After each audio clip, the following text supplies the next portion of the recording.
So, hi there everybody. Time for me to comment on your comments once again. And we start with Ronan, who says, too bad for the fawn. Okay, in the story, yeah, I remember. Thanks, Ronan. And Quarenta, great to see you. And Seth, Sestine, Setine. Attitudes of locals. So the attitudes of locals are conducive to the changing of your own attitude towards other people after you have spent years in that neighbourhood. I hope I've made myself clear with this sentence. I tried to mean that you receive culture, language and manners that turn you into someone else, which is either in a good way or a bad way. Is it right usage? Yes, okay. The attitudes of local people, or the people around you, are conducive to the changing of your own attitudes towards other people after you have spent years in a certain neighbourhood. I think that's what I would probably say, Setine. Thank you. That's got a cedilla, hasn't it? So, Afzal, clam up, definitely right. And Deep Tea, great to see you. And VG, yo VG. And happy last day of March. You too, VG, and I hope you have a really good April as well. And, no, I really meant andesite or andesite. Andesite. A dark fine-grained, brown or greyish volcanic rock that is intermediate in composition between rhyolite and basalt. Thank you. You see, I learn things every day. That's one of the beauties of being a teacher. I get to teach my students, but my students always get to teach me as well. I always learn new things from students. Okay, Count Beauty's teasing me. Gormal English is difficult to memorize. This is about this typographic error of mine. Thank you. This word is nice. Great to see you, Sherwin. I'm glad you like it. Yeah, chimera. This is a really good word. And count. Hi, count. Many goods were sold under the counter at a time of its deficit. Good. The guide of freshness of food or food grading could counterbalance the grade of freshness or food. I think the level of freshness of food could counterbalance its scarcity. Yes, if you can keep it longer, then it's going to counterbalance that. And count. I usually clam up and do not comment when I do not pick the right word from a graph. Okay, good, well done. You got the right answer. And Chris in Australia. Among the most needed desiderata for the emergence of peace and prosperity are small government, free markets and honest money. I quite agree with you, particularly about that small government. Government needs to be on a local scale. What's best for the people round here? Yeah, because I'm sure for you, what's good for people in Perth is not good for people in Canberra, is not good for people in Griffith or in Ayers Rock or in the middle of nowhere, Kalongalok. Okay, so I quite agree with you, Chris. And Mohammed, craven. It could be used to give the meaning of the words taciturn and speechless. Okay, yeah, if you're craven, you become taciturn because you're frightened to say anything. Yeah, and if you're very frightened, you could become speechless as well. Thank you, Mohammed. Nitu. We receive tons of scam emails in our inboxes. They grate on our nerves. It's hard to get rid of them. The best way is to mark them as junk or shunt them into the junk folder. I love your use of shunt. That's a very good word. And astronomo. One awesome thing about your videos, Alex, is that they never get old. Many channels on YouTube with millions of subscribers uh, won't okay. Many of the subscribers on channels with millions of followers won't watch any video prior to a few months old. Nonetheless, I am watching, for instance, this video from 10 years ago. I'm very happy with it. Thanks for your energy and enthusiasm. Thank you very much, Astronomer. I think what is actually one of the things that's interesting about my channel, I think probably 3/4 of the views I get are on videos that are more than 3 months old. Yeah. So about a quarter of the daily views are on the recent videos, and the other 3/4 are on old videos, and probably maybe 25% are 10 years old or more. I have a 10-year-old video that's doing about 100 views every day, and has been doing so for nearly 10 years now. Okay, and Mohammed, thank you, Astronomer. Mohammed, when I caught two 17-year-olds having a scuffle, having a scuffle, I told them to be more mature. They're grown up enough not to do those things. Yeah, they're grown up enough not to do those things. Thank you, Mohammed. And P, hi P. So, do you know the department store Hemmer? It's Dutch, and I often buy stuff there. Nope, I don't know Hemmer. There's not Hemmer in Spain. And I've not seen it in the UK. I get some ridged paprika chips there, but they aren't the same ridges as the others, the ones that are like a corrugated iron sheet. It's pretty chilly for the season, and I feel a bit feverish and weak. If I could, I would have gone to a hotel rather than home, which incidentally isn't one given the circumstances. That sounds like the neighbour. Bye for now. Okay, so I'll look out for Hemmer, because I don't know it. And Henry, thanks a lot, a scintillating video. So, thank you for watching. I'm glad you liked it. And way, so hi Quarenta, hi Manji, hi Yo VG, great to see you all here. And Quarenta, you changed this, good. Not being not used to taking care of plants. Because I saw this earlier. Yes, well done with this change. It's got to be an ing. Being not used to taking care of plants, I avoided watering the plants that my mum had bought, and they ended up wilting. Very good indeed. Well done, Quarenta.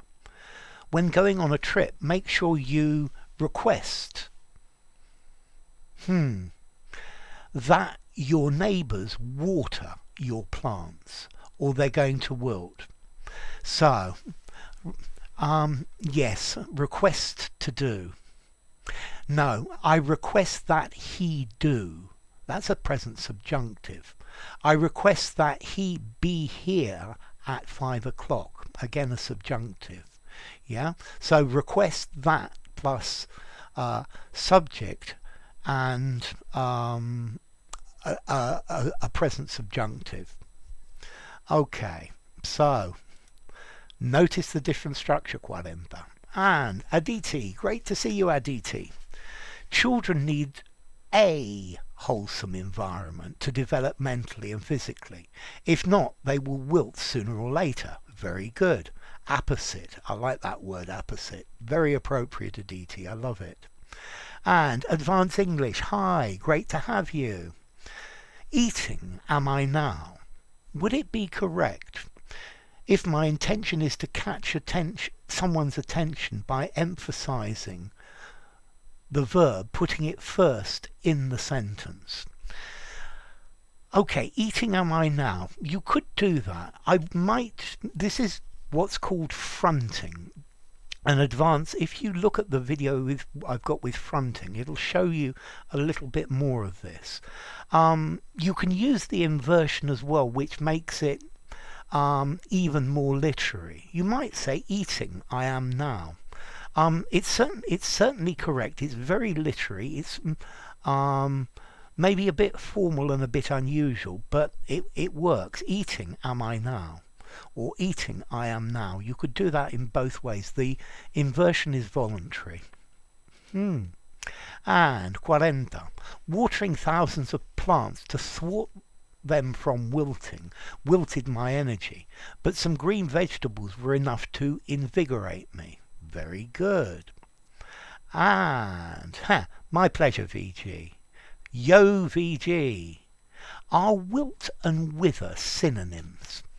No, they're not. They're close. Let's see. If you have a plant in a pot and it wilts, it goes "Bleh." But if you give it some water, it'll probably come "Bloop" again. If the plant has withered, it's dry and crackly, and you give it water and nothing happens because it's now dead. Yeah? So if something's withered, it's dried up and gone. Yeah, it's no longer alive. But if something's wilted, it's flaccid, it's droopy. Yeah, whereas if it's withered, it's starting to dry and grow hard and crackly. So they're different. The plants in the backyard were wilting, so I took them out of there. Yes, very good. And it was midday. It was 40 degrees, and everyone was wilting. At least we had a fan to cool us off, to cool us down a bit. Good English. Our spirits wilted as we heard the news. Good English again. And Manji, hi. Any good effort, howsoever, I love that word, howsoever small, should be encouraged, or else zeal for hard work and passion for creativity are likely to wilt.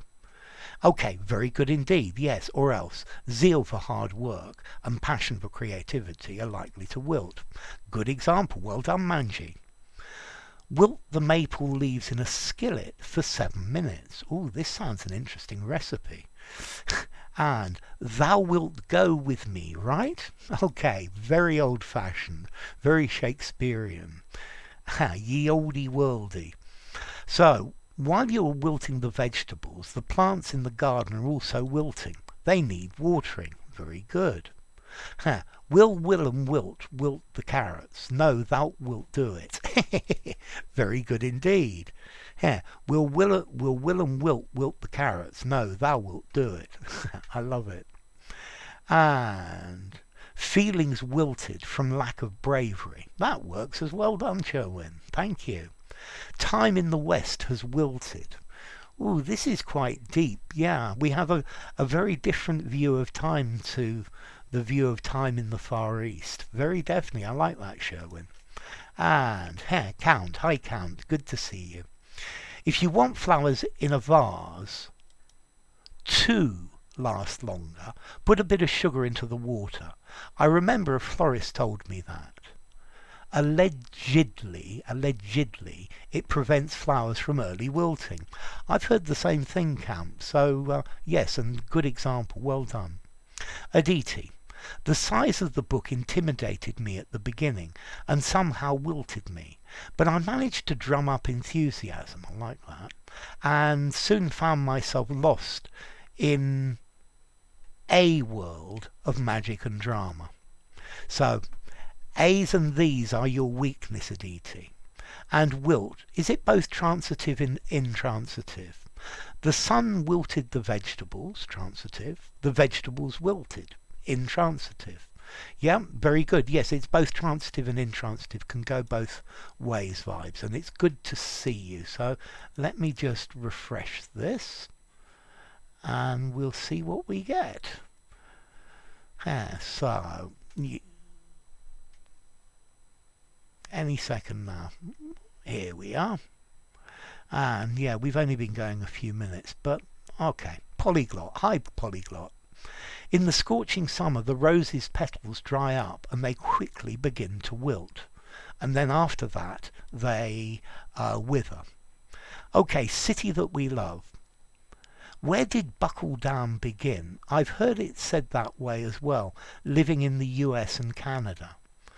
I don't know the origin to buckle down. I guess it's like put on your seatbelt, get buckled in, because we're going to go really fast. That's what I imagine, but I don't know City That We Love. So, thank you. And vibes. The bronzing leaves were beginning to wilt and dry up altogether. On return to air in the heat. The bronzing leaves were beginning to wilt and dry up altogether when they, on return to air, I think you probably mean when they went outside in the heat, whereat we decided to dispense with them. The stem of the carnation was wilting, so the gardener nipped it in the bud. The wilting plants and trees on the farm were so crunchy. Crunchy's normally is something you eat. Were so brittle. But then the owner of the land watered them and they perked right back up by morning. Here. Okay, that'll do. Very good. Well done, vibes. Access, no preposition. Great hint. I'm glad you like it, Dommy. And let's give this one more go. But I think maybe we're going to have one. These last two are at a minute ago, so maybe 2 minutes ago now. Let's see if we've got anyone else. If you enjoyed the video, give it a rating, subscribe to my channel, and I'll see you all soon. Bye for now. Thanks a lot.